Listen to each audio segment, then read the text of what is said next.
One of the biggest things that messes with people is they can't reliably say something and have the confidence it's going to happen because they have said so many things and not done it. So Yeah. it's like chipped away at the power of their words. So a lot of the work that I do with people is developing the muscle of their word of creation. Because when you Mhm. create, I'm going to go to the gym 5 times this week, it's the same medium in which you create, I'm going to double my business or I'm going to have Mhm. intimacy in my marriage. It's all created in language and word. And if you can't honor going to the gym 5 times, how are you going to honor doubling your business? Well, hello there, and welcome to this episode of The Terri Cole Show. I just had the pleasure of having one of my nearest and dearest friends and someone who really has had a huge impact on my life on the show. Her name is Josselyne Herman-Saccio. She is a master coach, and she has created something called The Art of Being Unmessable With. Basically, no matter what life throws at you. I knew Josselyn in another life when I was a talent agent and she was a singer, and we worked on a record deal together for her, and there was all of these different things that happened. But in her history, she spent over 30 years as an entrepreneur, author, coach, leader, and designer of transformative programs. She really impacted my young life in turning me on to all this sort of science of the mind stuff where, you know, you could, if you could change your mind, you could change your life, basically. And her mission now is to empower people to live the life of their dreams now versus someday, and to develop themselves to be unmessable with in the process. So that has to sound good. So she's a former pop star and songwriter. She was in an all-girl singing group that I was also involved in putting together, called Boy Crazy with a K. And they actually had a number one hit single called That's What Love Can Do, which was so crazy that they had a song that went to number one. But she's also worked as a personal manager for actors and writers, directors, recording artists, and has worked as a marketing and branding expert, entertainment producer, and casting director. So she has produced hundreds of commercials and television shows. She has a whole philanthropic leg of her work as well. She's raised close to $90 million for various nonprofits. And she also created something, I remember this so clearly, in 2001, first annual live benefit gala for Families of Freedom, which was a scholarship fund to benefit the children affected by 9/11.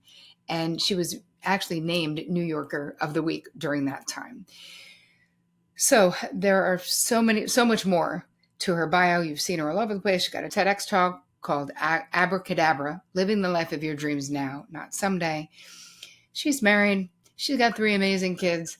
But what we talk about in this episode is how can you become unmessable with in your lives? How can you create the life of your dreams now and not someday? So I hope that you enjoy this interview with Josselyne Herman-Saccio as much as I enjoyed interviewing my old friend. I'm super psyched to welcome a friend and someone I have mad respect for, my pal Josselyne Herman-Saccio, to the Terri Cole Show. Welcome, Joss. Thank you. I'm so happy to be with you. I know, I can't believe we're doing it. I know. There's so many things we could talk about, but what I think would be most impactful, well, let's start with sort of your journey, and then we'll get Okay. into how people can become unmessable with, because I think that that's what really, when I think about my therapy practice and people online and what people are always asking me, this is really ultimately what people want to know is, how can I stay on track with my Yeah. dreams? How can I be unmessable with in my life? I love that phrasing. I love your whole idea about it. So we will get to that, but take us through, like, how did you end up? I was talking at the top of the show about all the things that you've done, like so many $90 million, right? Like, you've done so many things in your life. How did you get started? Well, it was a very long time ago when I was 11, actually. I got my first glimpse of what I call being unmessable with, which was with my mother, because my parents were getting separated. And at the time, she was very much messable with. She was a victim of the situation. You know, he had cheated on her. It was very dramatic. And then she did a transformative workshop.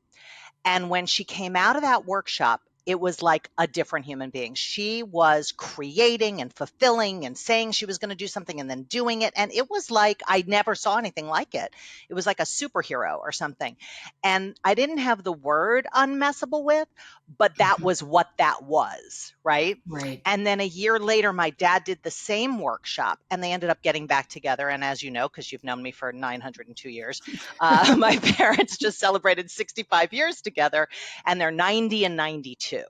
So that event, that transformative event altered the course of my life. And that space of being unmessable with Mhm. inspired me, like it ignited something in me. Like, whatever that is, I want that. I want to be able to say something and have it happen.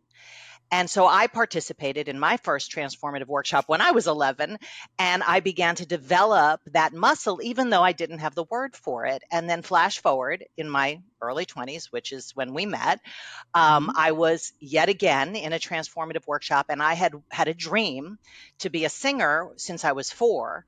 And when I was 5 years old, I asked my dad because he was a painter. In fact, he painted the painting behind me, Mm. but he had stopped painting. And I said, and I noticed at 5, and I said, "Why'd you stop painting?" And he said, "Well, you can't do your art as your career." So in that moment, I said, it wasn't so much he said it because he said a lot of things I didn't listen to, but I Mhm. said, you can't do your art as your career. And that became the lid on what was possible in terms of my dreams. So I was like, I'll do it on the side, I'll whatever. Mhm. So then here I am in this workshop, and I realized maybe that's not the truth. Maybe that's a belief, as we call them, limiting beliefs. But when something's a limiting belief, you don't think of it as a belief, you think it's the truth. That's why it's limiting. So Mhm. I realized it wasn't true, and within 3 months got a record deal and ended up having that song go number one. So I became committed to having other people's dreams come true in that moment and developing the muscle of what I call being unmessable with, which isn't being tough. It's about being able to stay on track, fulfill your dreams, act from a creation place rather than a reactive space. That's really what that means. Which is so incredibly empowering. And I love the breakdown of the definition because I think that people do not understand what it means. And there's something about how you and I was saying this at the top of the show as well. We've been friends for many decades, Yes. and how part of why our friendship has always worked, whether we've seen each other all the time or haven't seen each other for a long time, is that we're both people who keep our word. Yes. Like, we can be counted on.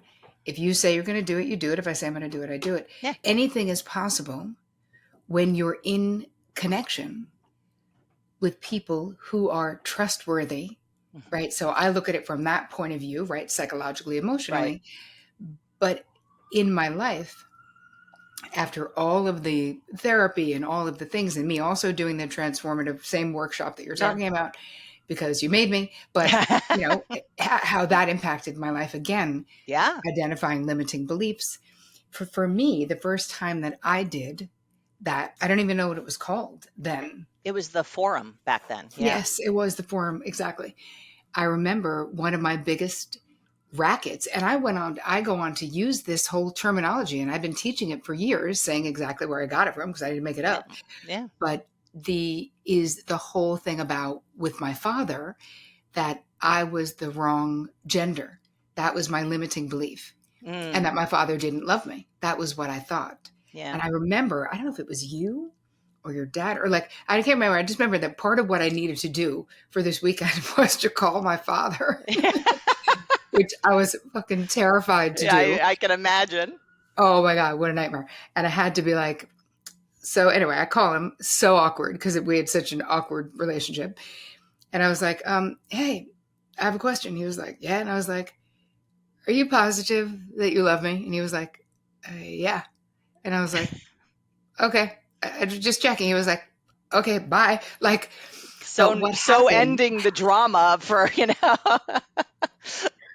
for the rest of my life, though, it Yeah. ended the drama in Yeah. that I couldn't believe, I couldn't believe I could make the phone call Yeah. because I was still, the kid in me was still so afraid of him, but that I also could say the thing, I could say my worst, scariest fear and then have him basically be like, that's not true. and have that be the end of it. And there was something so powerful, because having that limiting belief was making me messable with Totally. in lots of different ways, right? Totally. I mean, I remember when you came out of doing it. I mean, it was so long ago. It was over like 30 years ago Oh, or at whatever it least, was. yeah. Yeah. And that's when I remember you shifting from being a talent agent to wanting to be a therapist. And I Hmm. was like, oh my, but that's a perfect example of somebody eliminating a limiting belief that maybe didn't even have anything to do with being a therapist, but it freed you up to Right, then take action from your dreams. It could make me cry right now when I think about it, because right. that's the power of the work that I've been developing over the last 30 years, is to empower people to have a pathway to free themselves up, to fulfill their dreams, to live their dreams now, not chase their dreams for the rest of their life and then die with their dreams intact, which 98% of people do, which Yeah, is they do. insane. That's insane. Right. And it's so avoidable, according to Yeah. you. And I'm with you. So, how do you, in the coaching work that you do, and you've got groups and you've got courses, how do you empower people to live their dreams? And then I want you to tell us about a dream that you're living right now. Yes. Well, I have a whole system. I'm now calling it the Unmessablewith system, but for over 30 years, I've been coaching people to actually fulfill their dreams now, not someday, because we get caught up in this someday life where we're like, someday I'll do that. Someday I'll move to France. Someday I'll start a business. Someday I'll leave my husband, or not that that's my Mhm. dream. I'm not saying that at all, but I'm saying there are people who just wait, Sure. right? Until someday. And if you notice, you've never reached someday. It's never happened. It's not a real day. It's not in your calendar. If you look to schedule something, you can't find a someday to do it in. And if there is a someday, I would like to be there when this day comes around, because a whole lot of shit's going to happen on that day, for everybody. So what I do with people is I disappear that illusion of someday by giving people access to actually express and live the kind of life they've wanted to live their whole life now, not having to wait, not having to get somewhere or accomplish something to be able to get some quality out of life, but actually bring that quality to life. Now, the first thing to deal with, though, is that a lot of people aren't connected to what their dreams are. I Mhm. mean, you say, what are your dreams? And some people are like, what are you talking about? I'm just busy dealing with my life, forget about my Mhm. dreams. So the first step with a lot of people, especially very successful people, surprisingly, they're Mhm. disconnected from their vision because they're so good at dealing with right now and, the fires and putting them out and, reacting to Right. life. Right. And that's a different muscle. Reaction and creation are actually a different part of the brain. Mhm. Reaction is very much that amygdala sort of survival part of your brain where you're getting through life and reacting on autopilot. Whereas the creation part of your brain is up here, and it requires more muscle, because your muscle memory, whenever things are going however they're going, good, bad, or Mhm. ugly, is to go to the reaction mode. So I work with people to disconnect that part of their brain and exercise this new muscle to go down a new pathway of creating from their vision. So we got to first get them looking up from Mhm. the looking down, managing life, looking up and out at what they really want. So that's a lot of the beginning work I do with people, is to get people connected to their vision, to their dream, to their raison d'etre, their purpose, their calling, Yeah. whatever you would want to call it. So that's the first step. People are, I think that you're right. And in my therapy practice, I have different exercises I do with people, but one of them is about what brings you joy. And a lot of time it's the same thing that people go, I don't really know. I Yeah, haven't really right. thought about it. Or they'll say like the things they think that they should say, like, oh, my My kids or my family, partner. Yeah. yeah. Yeah, And let I'm me like, see oh, you in the car when your kids are fighting and how much joy is there, okay? exactly. You're like, what else though? Is there something else? And there's something so expansive about having a process that helps people get in touch with. And I also think that people, in some ways, need permission. It's like I think Yes. back to that, 30 years ago time. I needed permission and direction to make that phone call that I was way too young to know I needed to make and didn't know how it was going to impact my life. Yeah. And I think that the people, because this is what you do, this act of creation, this act of dream manifesting, basically, is what you do with people and what you do in your own life. This is a very important part of the process of getting clear about what is it that brings you joy. So let's talk a little bit about the dream that Mhm. you're living right now. Yeah. So I'll let you tell. Yeah. So last year, I had completed leading for 30 years. I led the forum, the advanced course, and all those things for Landmark. And I had completed that, as you know. And I was looking at what I was going to create next. And the first thing I did was create a course because that's what I do. I lead transformative courses and coach people. So I created a course called Unmessablewith Foundation. And it's all about Mhm. disappearing someday and, living your dreams now. And here I am actually like leading with people on Zoom, and Mhm. I realize, like a blind spot, I realized that I have a someday dream. I had kind of been like, I'm living my dream. I, started my company. I raised all this money. I have, these amazing kids. I have this, life that people would die for. But I realized that I was always like, someday I'm going to move to Paris. Someday. Mhm.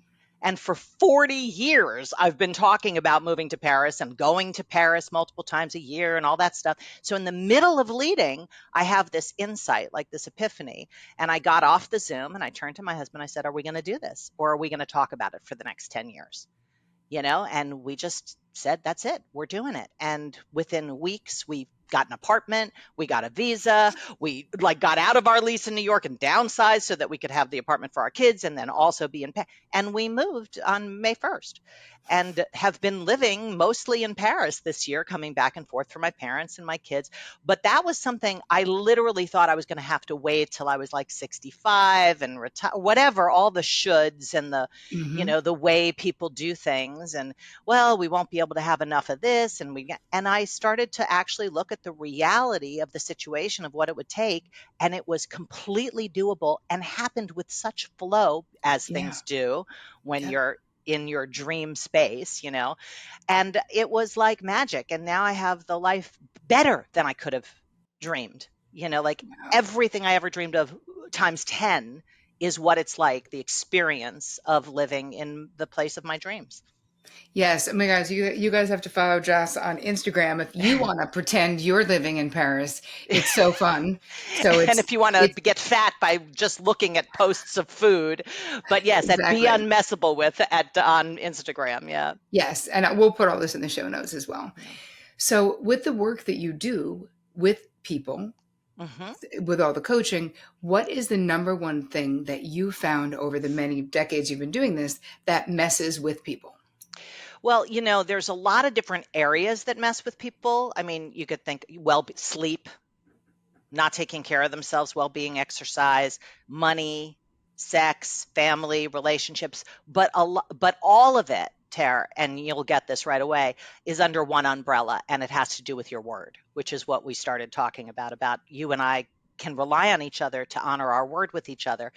Mhm. Most people, if they give their word to someone else, it's likely maybe that they'll do whatever it is. But Mhm. when you give your word to yourself, it's Yeah. a lot less likely. So when you said, when somebody is trustworthy, one of the biggest things that messes with people is they can't reliably say something and have the confidence it's going to happen because they have said so many things and not done it. So Yeah. it's like chipped away at the power of their words. So a lot of the work that I do with people is developing the muscle of their word of creation. Because when you Mhm. create, I'm going to go to the gym 5 times this week. It's the same medium in which you create, I'm going to double my business or I'm going to have Mhm. intimacy in my marriage. It's all created in language and word. And if you can't honor going to the gym 5 times, how are you going to honor doubling your business? It's just not even logical, but people don't see it that way. They justify not honoring their word based on what they gave their word to. Like, oh, nobody's going to know. I just gave my word to myself, or oh, I didn't even really Mhm. put it in my calendar. It's not a real word, or it's Yep. 90 sit-ups instead of 100. What's the difference? And every Mhm. one of those little saying X and doing Y Yep. gets you smaller and smaller and smaller in terms of your power. Yes, it really is all connected to power. It's funny. I was just talking about this years ago. I had a therapist when I think I was still in college. And I remember just telling a stupid story. I was like, oh, I was, I overslept. I was still drinking then. This is before I got Uh, sober. And I was like, oh, I overslept. I was late for work today. I just told them I had a flat tire. And then at the end of that session, she just very calmly says, okay, so what we've established today is that you're someone who lies. yeah. I was like, holy shit, What? Yeah. what? I am? And she was like, well, yeah, if you overslept, but you said you had a flat tire and you didn't have a flat tire. And then I just remember leaving and I was like, Bev, I don't actually want to be someone who lies. And she's Yeah. like, okay, we'll start working on that next week. Like the whole, even then being so young, the power of word. And she Yeah. was the therapist who had such an impact on my life, but it's the same thing where she was saying, you're young. When you're young and you haven't done much in life, you know what the only thing you actually have is? Your word. Listen, not even when you're young, when you're at any point. I remember my Yes. grandfather who died, who you knew, who died at Yeah. 105. He never needed a contract. All he had was his word. And if he said Mm, something, it happened, including at 100. He said he was going to live to 105, and he did, and died 2 months later. wow. So, word is gold if you build the muscle of your word. If people say talk is cheap. It's not that talk is cheap. It's that people cheapen talk by not doing what they said, Yeah. and it's funny. I have a similar, not, it's sort of a similar story about a mentor of mine about my word, where I have promises. I love promises. As you know, Hmm. I've written 2 books about promises, and I think Yep. promising is such a powerful way to create a future that wasn't going to happen anyway. And I have like this one promise to never make anything or anyone wrong, including myself, right? So I would lead courses, I'd have these promises, and then I'd debrief with my coach. And I'd say, well, I broke that promise. I made myself wrong about this or that. Because I wouldn't make you wrong. I'd make Hmm. myself wrong. Like that was Yeah. where I would break it. And so after a couple times of breaking the promise, he said to me very calmly, oh, so I guess your word doesn't mean anything to you. And I was like, excuse me? Like, what are you talking about? My word is everything to Hello. me. He goes, well, you said you would not do that, and you've done it now a couple of times. So obviously it doesn't matter to you. And I said, okay, that is not true. And I'm getting all defensive. He goes, well, tell me something that you would never do, no matter what, like something so horrific that you would just never do it. And I had to think, because as a parent, there are things I would do that are pretty horrific if somebody came after my kids. And, like I Right. would, Right. like I could imagine myself doing certain things. But then I said, okay, I would never stab a baby in the face. Like I would never do that, right? Like that's just, there's no That's way I safe. could, yes, I could honestly say I could give my word to that. He goes, well, when breaking your promise occurs for you like stabbing a baby in the face, you'll stop breaking it. And I was like, wow, that pretty much handled that. And it's, Yeah, that's whatever powerful. it is, it's so powerful. So now it's like, that's how my word is. It's not what I give my word to. It's my word that is the thing I'm honoring, not the thing I Right. gave it to or the person I gave it to. Yep. It's my word. And as you know, last year I had a very, traumatic thing happen in my life, whatever.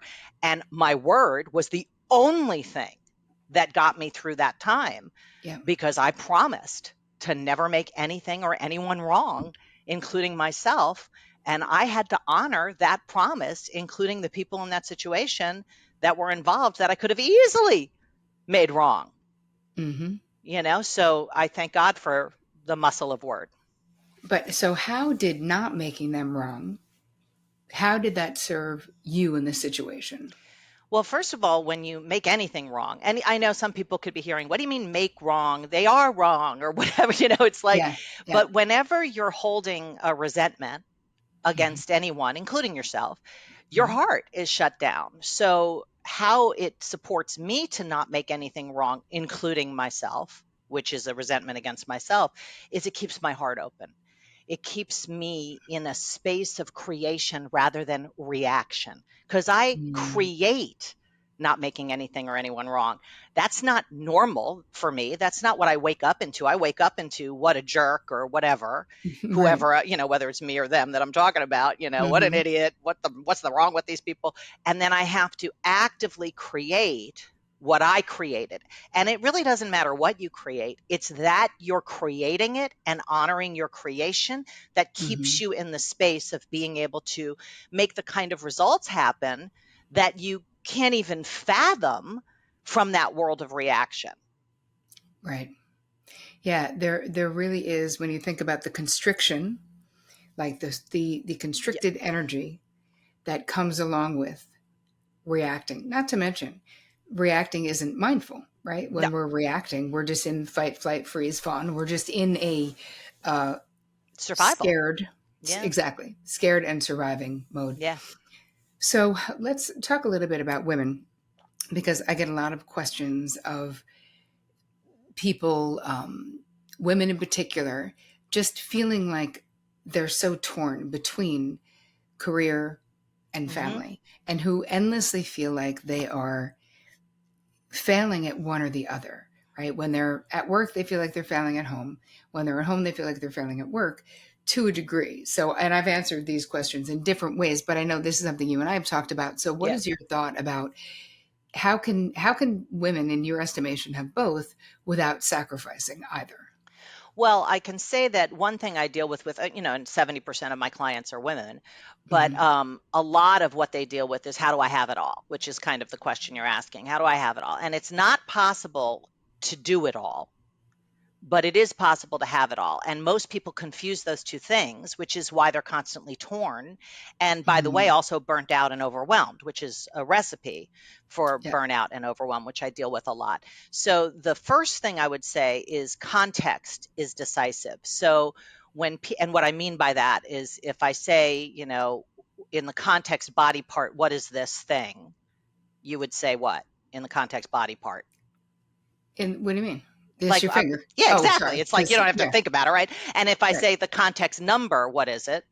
One And the context direction, up. yeah, every time you alter the content alters in terms of your view of it and what you're going to do with it and Yeah. what you can do with it. What's possible alters based on the context. Now, the context doesn't live in reality like a finger, right? Or a one, Hmm.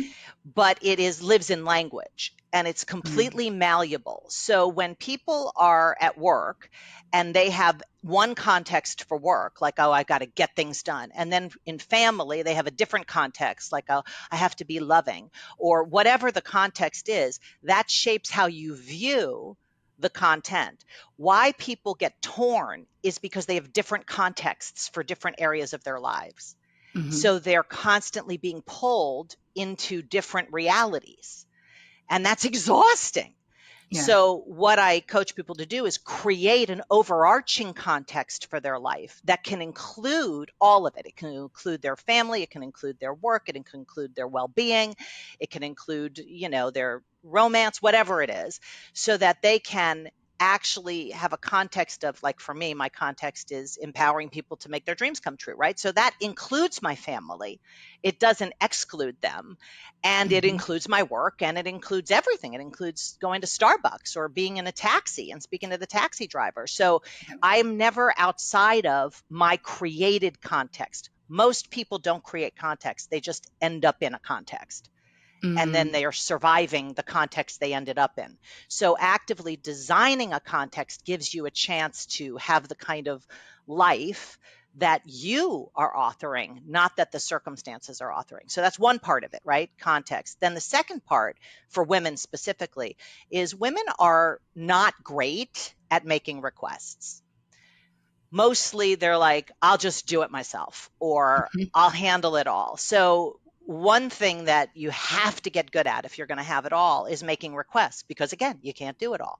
You can have it all, but you got to make requests and empower people, including requests of your family. I was coaching a woman who Mhm. has 5 kids not long ago, and she was complaining about how her house was always messy and she'd come home from work and then she'd have to also clean the house. I was like, you have 5 kids, get them to clean, Right. make a game of it, like whatever. And by the end of our coaching together, she was not cleaning at all.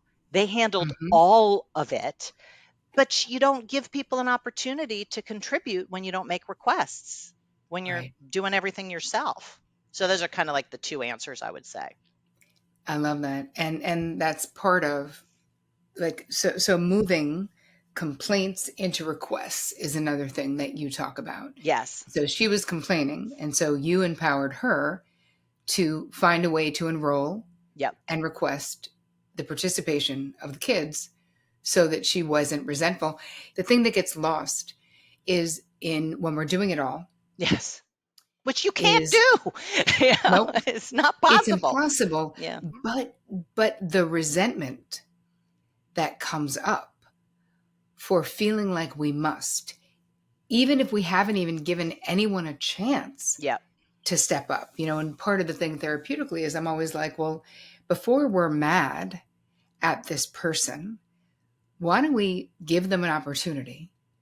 And then let's see if they might really shock you and step up. Like, we have these low expectations for others, but why? And it's not good for your relationship. It's not good for you, not good No. for them. It's not good for anyone. But the real thing is that it leaves you angry. And when you Yeah. think about kids and how kids respond to responsibility, to autonomy, to getting something done, even little kids feel good about themselves, right? Totally. I mean, my middle child, Sage, he's always asking me, "Is there anything you need? Can I get you something? Can I get you a cup of tea? Can I?" And my reflexive response, like Hmm. automatic, is, "No, I'm good." I could be thirsty. I could be from a desert for 2 months coming, like dry throat. Can I get you some? No, I'm good. Like just Right. automatically. So it really is like a muscle to learn how to make requests and not, kind of passively like, oh, my neck hurts. My neck hurts. How about, will you rub my neck? Yep. Most people are like, oh, my neck hurts, and then get pissed off that their partner doesn't rub their neck, but you never asked them to. But if they Yep. loved me, they should know. No, they Right. should not know nothing. You gotta Nope. make a request and then let Yep. them say yes or no. Right. It's so true. And even with what you were saying about Sage, it's like allowing. I think I didn't, none of this allowing stuff happened for me until I was with Vic. And even in the beginning, I was all like, I'm good. I'm good. I don't understand. I remember Yeah, saying to my right. mother, like, I don't know why. So he was living in Jersey. I was living on the Upper West. And Vic would drive into the city. He would drive through the tunnel to come scoop me up and then drive us back to Jersey. And we would spend the weekend at his house or whatever with the kids. And I was like, that is just not efficient. I can just take a 20-minute train. Why would That he is want to not do that? efficient. Literally. And my mother was like, Ter, why are you blocking this guy who wants Yeah, to do nice things for you? Why don't you just allow him to do nice things for you? yeah. He wants to get in the car and come scoop you up. Why don't you just let him? Mhm. And I was like, ah. And she said, or Terry, you might. If you keep blocking and you keep, it's got to be your way because it makes more sense to you, you'll end up like me, alone, doing everything by yourself.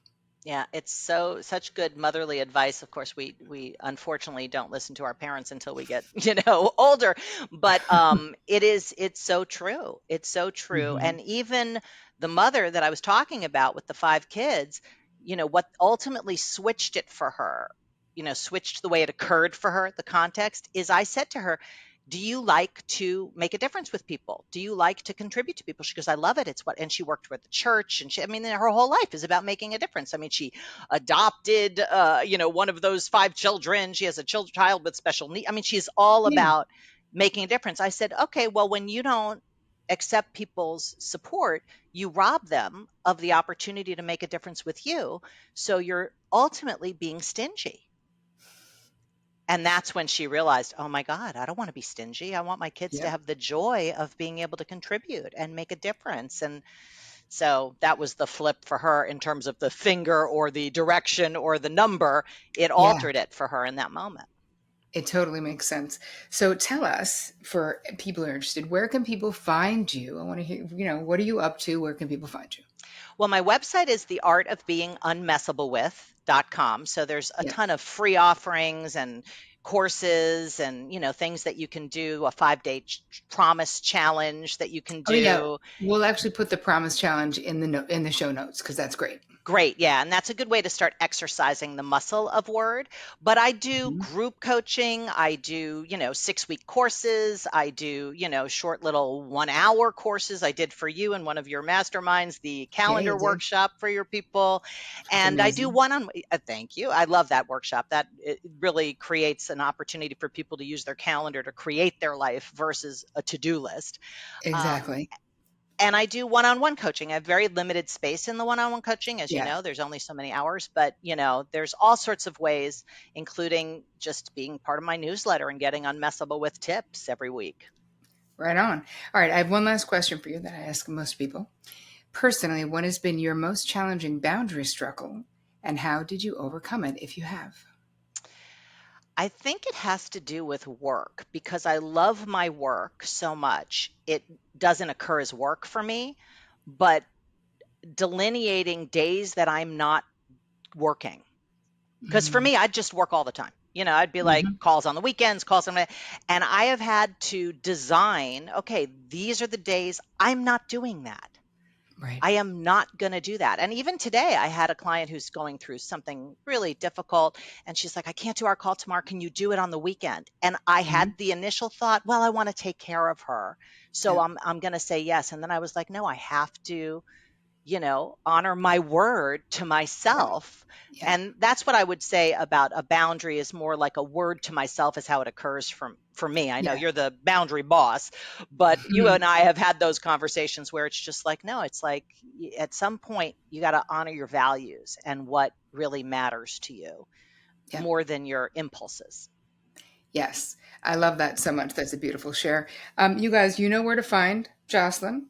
So go to it. I'm so, so happy that we finally got it together to have you on the show. Me I love you, too. love you, love you. I I can't love you wait for me too. and Vic to come see you and Michael in Paris. We are heading out there at some point, hopefully beginning of next year. I love you, my friend. Thank I you for love you spending time with too. us. Thank you for having me. I love you. And thanks for all your support over the last 30,000 years.